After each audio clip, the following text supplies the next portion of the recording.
गरीबी वही रखी होगी। और हाँ रतन सुन, जो बीबी जी के कमरे में हारमोनियम रखा है उसे भी ले आना। तुम्हारी वो लाडली बेटी तो मुंह फुलाए पड़ी है। मुंह फुलाए? और तुम मुझी माँ किस वजह की दवा हो? तो मैं ही क्या करूं? कैसे कैसे करके तो वो मेरे हाथों के पकड़ में आए थे, अब वो चले जाए तो मुझे दुख मत देना। मैं क्या करूं, सारे जतन करके तो मैं हार गई।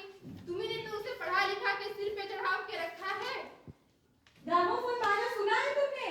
ग्रामोफोन दो तरह का होता है, एक वो जिसे इंसान ने बनाया है, जो एक बार चालू हो जाए तो रोका जा सकता है, और दूसरा जो परमेश्वर ने बनाया है, एक बार खराब हो जाए तो रुकने का नाम ही नहीं लेती।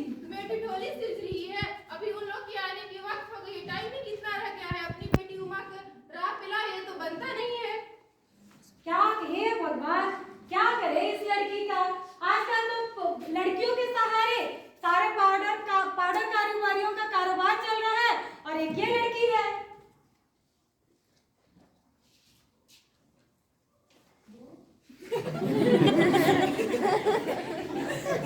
सुमी ने तो कहा था कि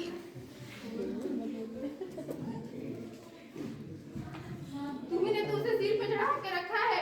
मैंने कहा था कि इंटर तक पढ़ा दो, लेकिन तुमने उसे एमए बीए पास करा दिया। चुप। मैंने कहा था इस बात को थोड़े दूसरे तरीके से कहेंगे, तुम कहीं भी स्टार्ट हो जाती हो। अच्छा बाबा, जो करना है तुम्हें करो, मुझे बस इतना बता दो कि मुझे क्या करना है। तो सुनो, उमा को जैसे भी हो तैयार करके ले आना, और हाँ उसके हाथों पान भी भिजवा देना। अच्छा ठीक है। और नाश्ता तो तैयार है ना? हाँ रख दो नीचे, जाओ। नाश्ता हो गया, मिठाई तुम लोग ज्यादा खाएंगे नहीं, नमकीन भी रख दी है, चाय भी बन गया है, टोस्ट और मक्खन। हाँ मक्खन तो लाए ही नहीं है। मक्खन? तुम्हें भी किस वक्त याद आ रहा है? मैंने पहले ही कहा था। और ये रतन बेचारा यहाँ का काम करे कि मक्खन लेने जाए? तुम्हें भी पता है कि दुकान दूर है, और दफ्तर के नौकर से कहा था, उसके भी हजारों नखरे। अरे तो कमरा तो तैयार है, मिठाई तो हो ही गया है, नाश्ता सब तैयार है, तो यहाँ ज्यादा काम थोड़े ना है, अभी तो जाके ला सकता है ना। आने वाले कितने लोग हैं? दो ही लोग तो हैं। हाँ, एक गोपाल प्रसाद और दूसरा उसका खुद का लड़का। वे तो पढ़े लिखे हैं, वकील है, लेकिन उनकी सोच लड़की चाहते हैं, नहीं पढ़ी लिखी। और लड़का? बताया तो, बाप शेर है तो बेटा सवा शेर। बीएससी करने के बाद मेडिकल कॉलेज में मेडिकल की पढ़ाई कर रहा है। इनकी दकियानूसी सोच छोड़ो, हमारी ही मजबूरी है, वरना इनको तो मैं ऐसी खरी खोटी सुनाता कि ये भी याद रखते बाप बेटे दोनों। बाबूजी, कोई आए हैं।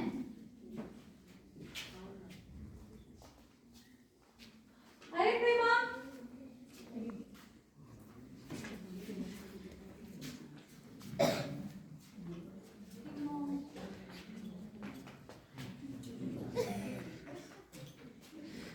नमस्ते भाई साहब, आइए। खुश रहिए बेटा, खुश रहिए। तस्वीर लाइए, तुम लाइए भाई साहब।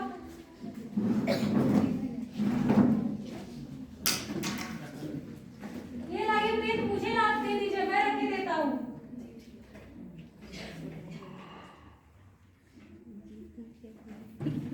और बताइए भाई साहब, यहाँ तक पहुँचने में कोई दिक्कत तो नहीं हुई? नहीं, दिक्कत किस बात की। तांगे वाला जानता था, और हमें तो आपके घर आना ही था, और रास्ता मिलता कैसे? अरे ये तो हमारी खुशकिस्मती है कि आप हमारे यहाँ आए। अरे नहीं भाई साहब, ऐसा बात नहीं है। जैसा मेरा काम वैसा आपका काम, आखिर लड़की की शादी तो करनी ही है। अरे आप तो मुझे ही कांटों में घसीटने लगे, ये तो हमारी खुशकिस्मती है। और बताइए शंकर बाबू, कितने दिनों की छुट्टियां हैं? कॉलेज की छुट्टियां तो है नहीं, वीकेंड पर चला आया था। और आपका तो कोर्स साल भर का ही बचा होगा। हाँ, साल 2 साल में तो पूरा हो ही जाएगा। साल 2 साल? हाँ, वो मैं 1-2 साल का मार्जिन लेकर ही चलता हूँ। अरे नहीं भाई साहब, दरअसल बात यह है कि ये शंकर एक साल बीमार हो गया था। अब क्या बताएं, इन लोगों को इसी उम्र में सारी परेशानियां, सारी बीमारियां घेरती हैं। एक हमारा जमाना था, जो स्कूल से आते थे तो दर्जनों भर कचौड़ियां उड़ा ले जाते थे, लेकिन जब भी खाना खाने बैठे तो वैसी की वैसी भूख। सही बोल रहे हैं भाई साहब। हमारे जमाने में 2 पैसे की 4 कचौड़ियाँ आती थी और पता ही नहीं चलता था कहाँ गया। पहले के जमाने में ना बैडमिंटन था ना टेनिस था।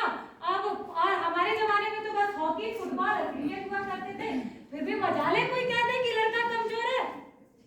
जी, और पढ़ाई का तो ये हाल था जनाब कि वहाँ का उस जमाने का मैट्रिक पास भी MA BA फेल, अंग्रेजी लिखता था वो फराटे की अंग्रेजी लिखता था कि आजकल की ये MA BA मुकाबला भी नहीं कर सकते। जी भाई साहब सही बोल रहे हैं।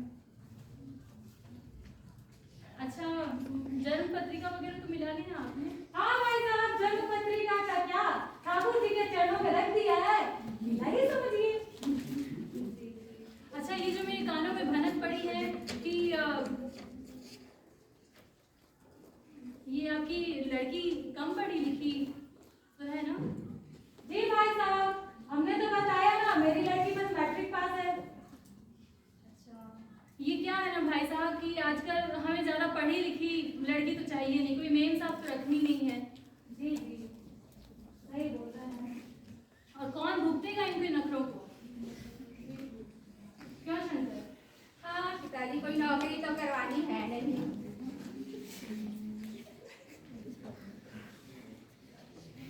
अच्छा, कोई बिजनेस की बात हो जाए?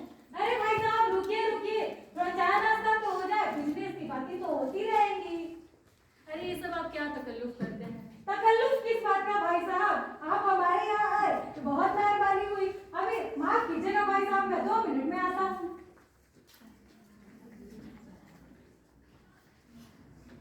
इस साल मेरी शादी तो हो जाएगी ना। ये अभी शादी की पड़ी है, पहले घर तो देख इनका, इनका हैसियत देख। घर की हैसियत अच्छी मालूम पड़ती है, आदमी भी भला लगता है। अब जरा देखें लड़की कैसी है।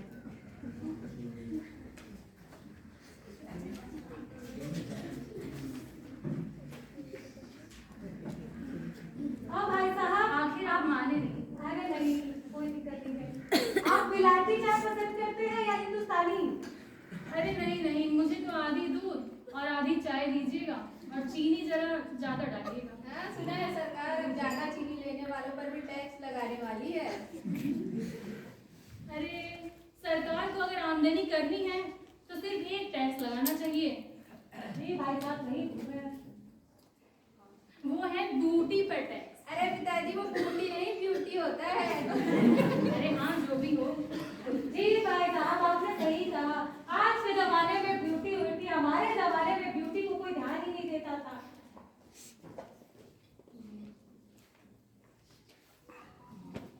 ए प्रेमा, उमा को भेजना देना और उसके हाथों पान भी भिजवा देना। जी हाँ।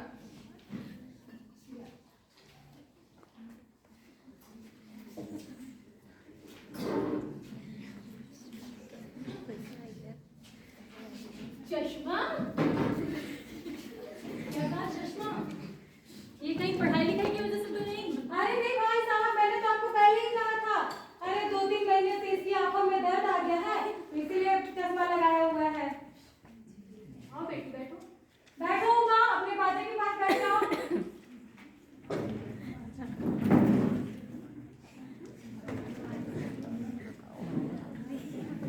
चाल तो ठीक है, चेहरे पे छवि भी है। अच्छा बेटी, कुछ गाना बजाना सीखा है? हाँ भाई साहब, गाना आता है ना। उमा एक बार गीत सुनाओ जरा।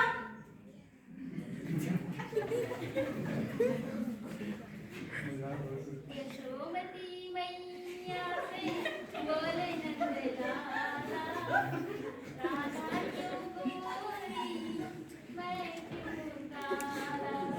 उमा आगे भी सुनाओ। अरे नहीं नहीं भाई साहब, काफी है। लड़की आपकी अच्छा गाती है। और बेटी रुको जरा। बैठो उमा, अपने बाजे के पास ही बैठो। कुछ पेंटिंग वेंटिंग भी बनाना सीखा है? हाँ अरे भाई साहब, मैंने तो बताना ही भूल गया।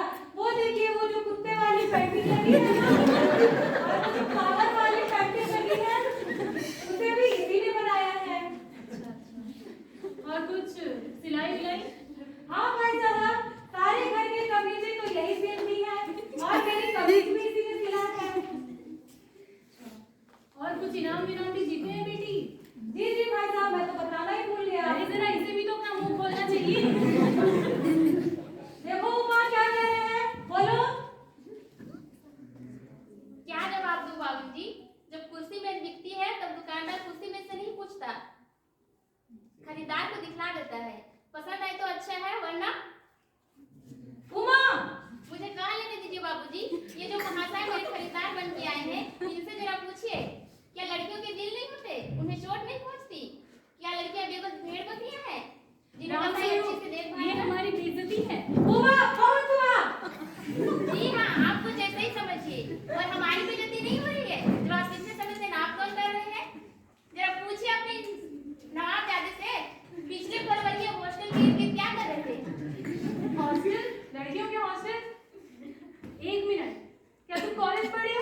क्या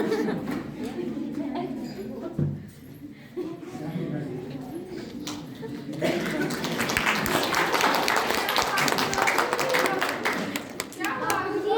नहीं हो। बाबूजी, बाबूजी, देखिए क्या है? आया मक्खन।